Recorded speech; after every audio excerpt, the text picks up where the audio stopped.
Welcome to today's Explainer. We're diving into this incredibly powerful concept today that literally reframes how we project our competence to the world. Look, if you've ever felt like your expertise just isn't being fully recognized, well, you're definitely not alone. It actually turns out we might be accidentally sabotaging our own brilliant ideas. So let's jump right in and see how we can uncover these hidden roadblocks and really take control of our professional presence together. Does your language accidentally reveal you as a novice? Now, that's kind of an uncomfortable thought, right? I mean, we spend years, sometimes even decades, building up our hard skills and our internal knowledge base. But what if a few completely unconscious, split-second verbal habits are secretly broadcasting a lack of experience? What if the actual vehicle we use to deliver that expertise, our everyday language, is secretly undermining all of that hard work? That right there is the exact dilemma we're tackling today. Section 1. The Communication Divide. Our source text gives us this core directive: mastering the language of authority. Stop sounding like a beginner. That is a sharp, absolutely undeniable dichotomy. It pairs this highly aspirational goal, mastering the language of authority, with the super blunt, uncompromising command to just stop sounding like a beginner. It's implying a totally direct correlation here. Basically, you simply cannot achieve real authority until you actively put a stop to those beginner habits. Moving on to Section 2. Defining the beginner. So what exactly is this beginner sound anyway? Well, it's pretty much marked by a lack of mastery and a total absence of authority. Think about it.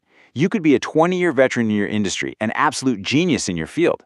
But if you open a critical pitch with something like, I kind of think maybe we should, or if you instinctively preface your really brilliant ideas with, sorry, I might be totally off here, but guess what? You are instantly projecting novice status. It's like an auditory illusion. That beginner sound completely masks your true competence behind this huge wall of hesitation.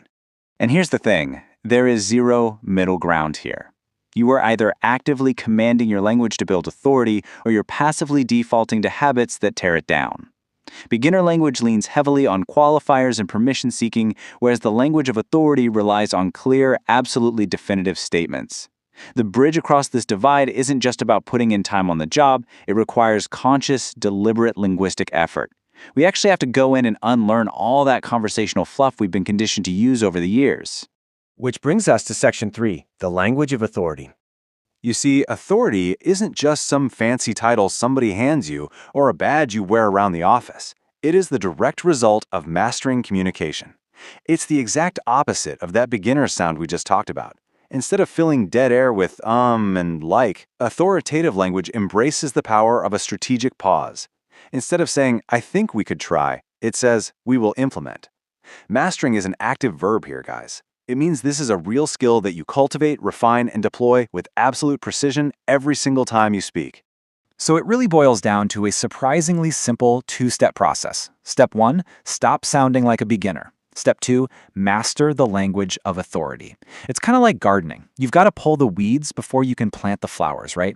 You have to actively identify and eliminate those hesitant verbal tics before any kind of true linguistic mastery can take root and flourish. If you don't plug up the leaks, you're never going to fill the bucket. All right, Section 4. Making the shift.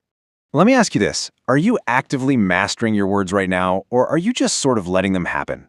Because mastery absolutely requires deliberate practice. When you step into a meeting, or when you sit down to draft an important email, or present a new idea, are you treating your words as strategic tools, or are you just opening your mouth and hoping the right concepts happen to fall out? True authority means there is absolute intention behind every single syllable you use. So, what beginner sounds do you need to stop making today? This is going to require a pretty ruthless self-audit. Is it a constant stream of filler words while you search for your next thought? Is it up-talking at the end of a definitive statement so your expertise actually sounds more like a question? Or maybe you're over-apologizing right before you present hard data? We all do it, but you need to identify your specific novice habit, catch yourself in the act, and just cut it out. At the end of the day, your words define your expertise. You've already done the incredibly hard work to become an expert in your domain. Now, you just have to do the work to make sure your language actually honors that expertise. Please, don't let a beginner's vocabulary rob you of an expert's impact.